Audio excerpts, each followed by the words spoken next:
Hello दोस्तों, स्वागत है आपका हमारा चैनल गार्गी पाठशाला में। मैं हूँ शिवा सिंह और मैं आज आपको छंद का चैप्टर पढ़ाऊँगी। अगर आपको मेरी पढ़ाई, मेरा चैनल पसंद आए तो प्लीज़ लाइक और सब्सक्राइब करना न भूलें। चलिए पढ़ाई स्टार्ट करते हैं। छंद क्या है जानते हैं। मात्रा और वर्ण के आधार पे, मात्रा और वर्ण के आधार पे वाक्य की रचना किया जाए उसे हम छंद कहते हैं। यानी मात्रा और वर्ण के द्वारा, मात्रा और वर्ण के संयोग से या विचार से वाक्य की रचना किया जाता है, उसे क्या कहते हैं? छंद कहते हैं। छंद को एक और नाम से जानते हैं, उसका नाम क्या है? छंद का दूसरा नाम पिंगल। क्या नाम है? पिंगल। जिस प्रकार गद्य को हम व्याकरण के माध्यम से अनुशासित करते हैं, ठीक उसी प्रकार पद्य को छंद के माध्यम से अनुशासित करते हैं। छंद के कितने अंग होते हैं देखते हैं। पहला वर्ण। पहला क्या है? वर्ण। वर्ण क्या है? वर्ण दो प्रकार के होते हैं। पहला हर्ष वर्ण, दूसरा दीर्घ वर्ण। हर्ष वर्ण में क्या क्या आता है? अ, ई यानी अ, छोटी ई की मात्रा, छोटा ऊ की मात्रा और चंद्र बिंदु। इसे हम लघु गुरु भी कहते हैं। क्या कहते हैं? लघु गुरु कहते हैं। इसे हम कैसे दिखाते हैं? ऐसे दिखाते हैं। दीर्घ वर्ण यानी दीर्घ गुरु। दीर्घ वर्ण मतलब दीर्घ गुरु। इसके अंतर्गत क्या क्या आता है? हमारा आ आता है, बड़ी ई की मात्रा आती है, बड़ा ऊ आता है, ए आता है, ए आता है, और औ। इसे हम कैसे दिखाते हैं? ऐसे दिखाते हैं। चलिए आगे समझते हैं।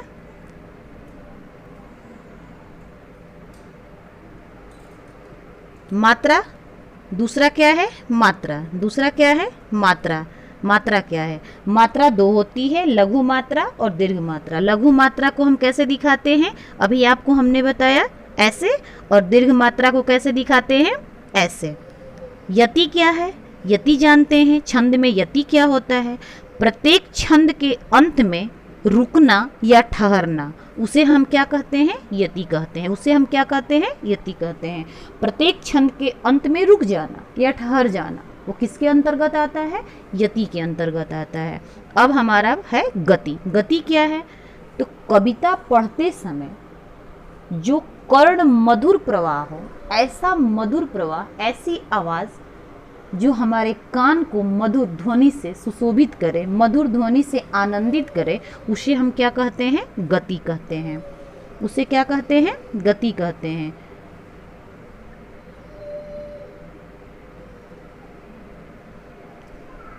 समझते हैं पाद या चरण क्या है? प्रत्येक छंद में 4 चरण होते हैं या 4 पद होते हैं। कितने चरण होते हैं? 4 चरण होते हैं। प्रत्येक पंक्ति या छंद के चतुर्थांश को चरण कहते हैं। प्रत्येक पंक्ति या छंद के चतुर्थांश को क्या कहते हैं? चरण कहते हैं। क्या कहते हैं? चरण कहते हैं।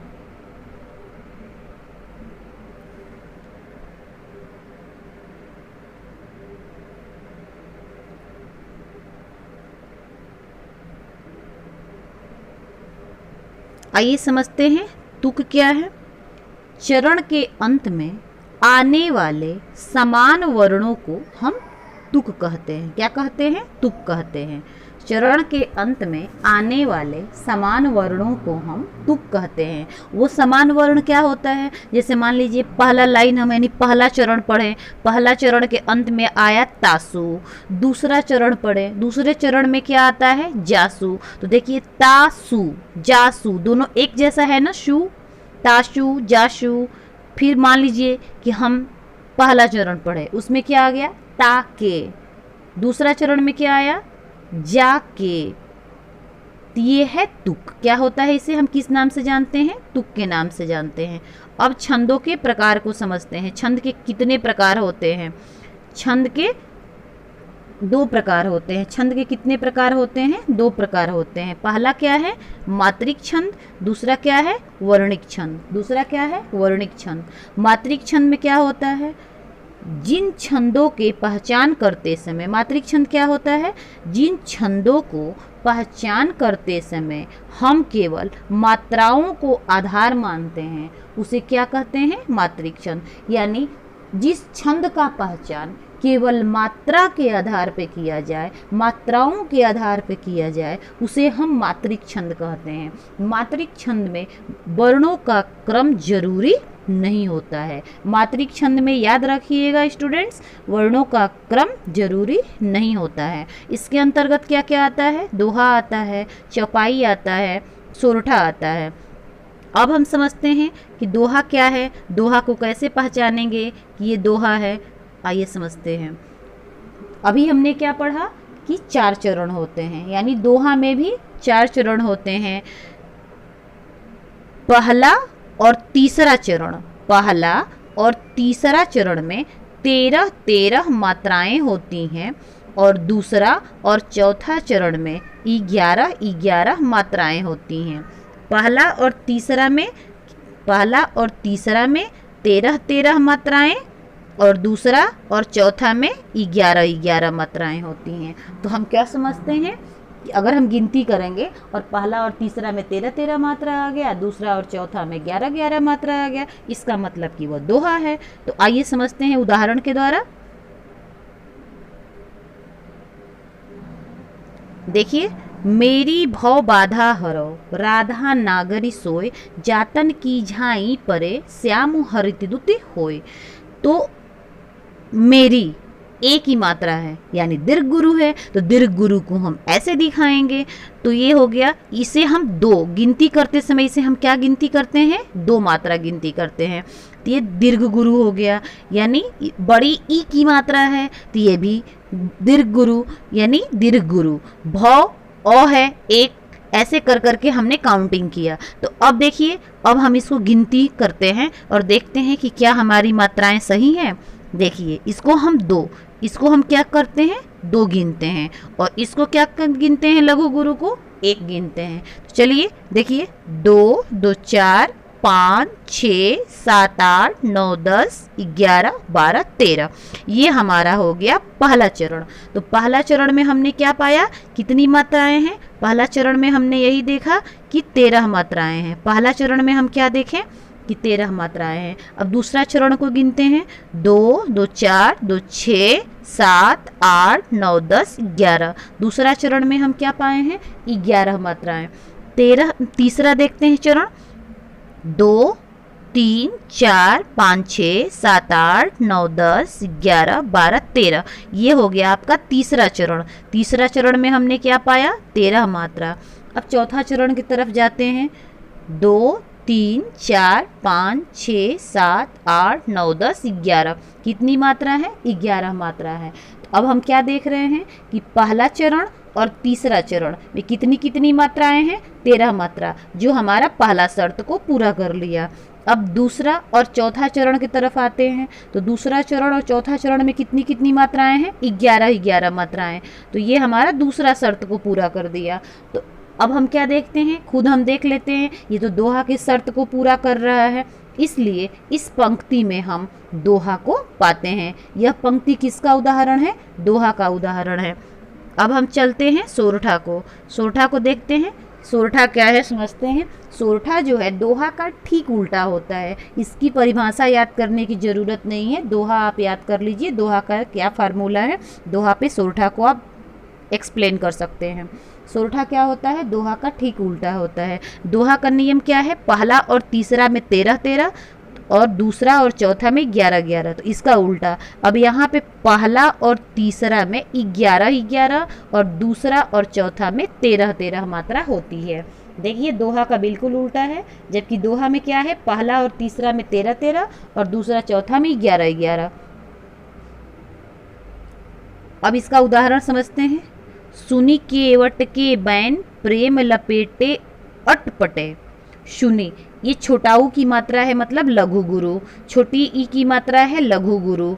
क्या है? लघु गुरु। ए का मात्रा है मतलब दीर्घ गुरु। अ का मात्रा है मतलब लघु गुरु। इसी तरह हम काउंटिंग करेंगे तो आपको हम बताएं कि लघु गुरु को 1 गिनते हैं, दीर्घ गुरु को 2 गिनते हैं। चलिए स्टार्ट करते हैं। देखिए 1 2 2 4,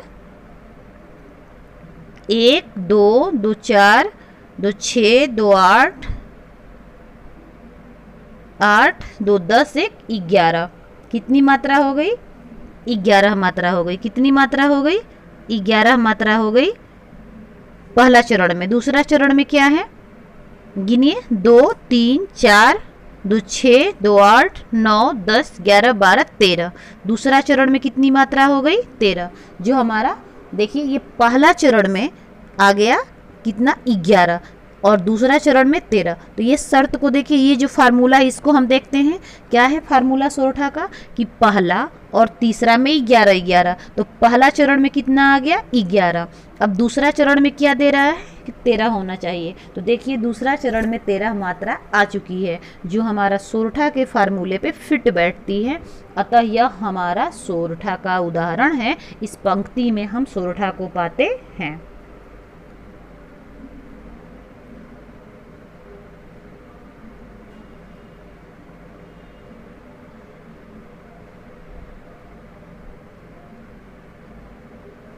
चौपाई को समझते हैं। चौपाई क्या है?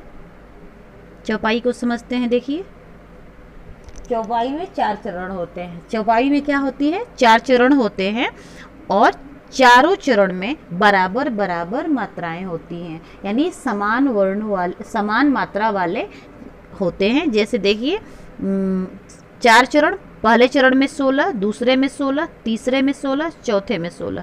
चौपाई के हर चरण में 16 16 मात्राएं आती हैं। जैसे देखते हैं इस उदाहरण में चौपाई है कि दोहा है। देखते हैं बंदौ गुरुपद पदुम परागा सुरुचि सुबास सरस अनुरागा।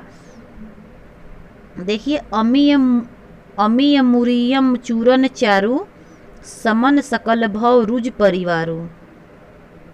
बंदौ अंग का मात्रा है यानी दीर्घ गुरु।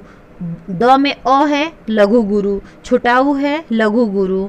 यहाँ देखिए र में आ का मात्रा है तो दीर्घ गुरु, ग में आ का मात्रा है तो दीर्घ गुरु। हम बताए हैं कि लघु गुरु को 1 गिनते हैं, दीर्घ गुरु को 2 गिनते हैं। तो चलिए गिनते हैं। देखिए प्रथम पंक्ति में क्या है? प्रथम चरण में क्या है? 2 3 4 5 6 7 8 9 10 11 12 13 14 15 16। पहला चरण में कितना मात्रा हो गया? 16। दूसरे में देखिए ये भी 16। तीसरे में देखिए 16। काउंटिंग करिए इसको, ये भी 16। तो हम क्या पाते हैं कि चौपाई के चारों चरण में 16 16 मात्राएं हैं, जो हमारे चौपाई के फार्मूले पे फिट बैठती है। अतः इस उदाहरण में हम चौपाई पाते हैं कि यह चौपाई का बेहतर उदाहरण है। यह चौपाई है, यह दोहा सोरठा नहीं है। क्या है? चौपाई है। चौपाई क्यों है? क्योंकि चारों चरण में 16 16 मात्राएं हैं। चारों चरण में क्या है? 16 16 मात्राएं हैं, इसलिए यह चौपाई है। थैंक यू दोस्तों।